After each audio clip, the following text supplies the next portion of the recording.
Hello, my dear friends. Today we are going to learn meaning and types of transactions. So let's begin. Meaning of transaction: exchange of goods and services between two persons or two parties for money or money's worth is known as a transaction. Here in this picture, you can see two persons are there and they are exchanging something for money. So transaction in Marathi it is called as व्यवहार. So व्यवहार म्हणजे काय? Exchange of goods and services between two persons or parties. दोन व्यक्तींमधील वस्तू किंवा सेवांच्या देवाणघेवाणीला आपण व्यवहार म्हणायचं. आणि हे वस्तूंचे किंवा सेवांचे देवाणघेवाण यामध्ये रोखीने होऊ शकतात किंवा पैशाचं समान मनी और मनीज वर्थ याप्रमाणे होऊ शकतात. याला आपण ट्रान्झॅक्शन असं म्हणायचं. So what are the types of transactions?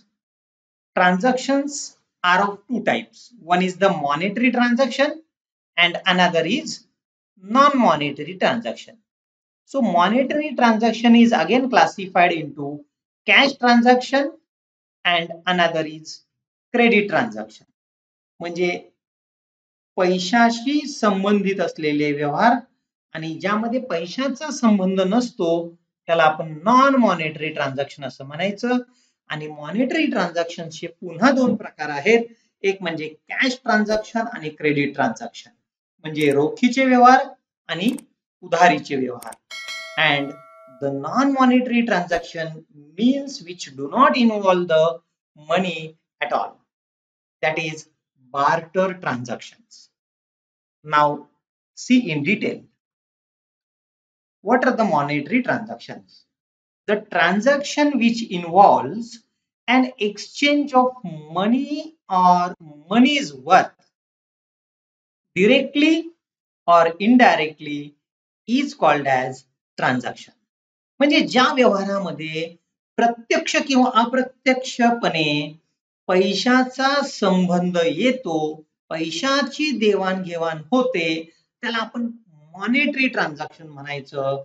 So only monetary transactions are recorded in the books of accounts. विद्यार्थी मित्रांनो, पुढे आपण फक्त पैशाशी संबंधित असलेले व्यवहारच बुक्स ऑफ अकाउंट्स मध्ये नोंद करणार आहे. म्हणजे यापुढे आपल्याला मॉनेटरी ट्रान्झॅक्शन आणि नॉन मॉनेटरी ट्रान्झॅक्शनचा फरक समजणं आवश्यक आहे. म्हणजे कोणते व्यवहार आपल्याला हिशोबाच्या पुस्तकामध्ये नोंद करायचे आणि कोणते व्यवहार नोंद नाही करायचे. So see next, cash transaction, रोखीचे व्यवहार. A business transaction in which cash is paid or received immediately at the time of a transaction. व्यवहार करते वेळी जेव्हा आपण पैसे दिले किंवा घेतले जातात त्याला आपण कॅश ट्रान्झॅक्शन म्हणायचं. उदाहरणार्थ, purchase of goods for cash for rupees 15,000. आपण 15,000 रुपयाचा माल रोखीने खरेदी केला किंवा रोखीने सॅलरी पेमेंट केलेली आहे, payment of salary of rupees 5,000. हे दोनही उदाहरणं कॅश ट्रान्झॅक्शनचे आहेत. And C credit transaction. A credit transaction is one in which cash is not paid or received. हे महत्वाचं वाक्य आहे. Cash is not paid or received immediately at the time of a transaction, but it is paid or received at a later date. For example, इथे तुम्हाला दोन व्यक्ती दिसतात. One is the seller, another is the buyer. Seller sells goods to buyer on credit. Suppose the credit period is 1 month. म्हणजे seller काय करतो, बायरला माल विकतो, आपल्याकडून माल जातोय, परंतु बायर कडून आपल्याला काहीही पैसे मिळत नाहीये. So it is a credit transaction. For example, goods sold on credit to mister Aman rupees 8,000. अमनला 8,000 रुपयाचा माल विकला, माल गेला, पैसे आलेले नाही. Similarly, sold machinery to mister Ajay on credit for ₹20,000. अजयला 20,000ची मशिनरी विकली, परंतु सध्या पैसे आलेले नाहीये. This is a credit transaction. Now see non-monetary transactions.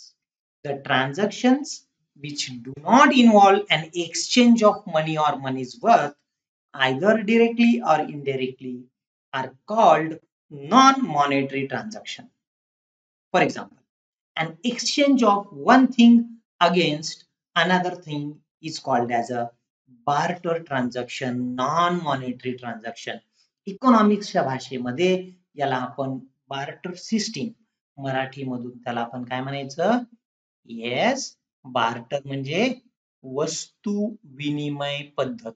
विद्यार्थी मित्रांनो, ज्या वेळेस आपल्याकडे पैसा अस्तित्वात नव्हता त्यावेळेस आपण वस्तू विनिमय पद्धत अवलंबत होतो.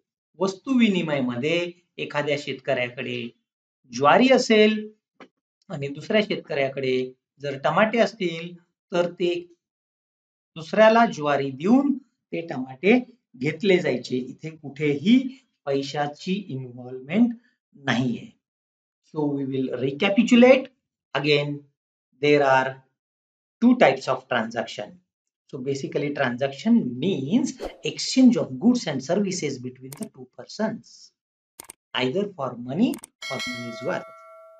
And the transaction is classified as monetary and non-monetary transaction. Monetary transaction is again classified as cash transaction and credit transaction. Cash transaction म्हणजे रोखीचे व्यवहार. मॉनिटरी ट्रान्झॅक्शन म्हणजे ज्यामध्ये पैशाचा प्रत्यक्ष किंवा अप्रत्यक्ष संबंध येतो. म्हणजे एकतर पैसे दिले जातात किंवा चेक दिलं जातं, डिमांड ड्राफ्ट दिला जातो. आणि cash transaction means when cash is paid immediately at the time of transaction. व्यवहार करते वेळी पैसे दिले जातात किंवा घेतले जातात. And credit transaction means cash is paid at a later date. Cash is received at a later date.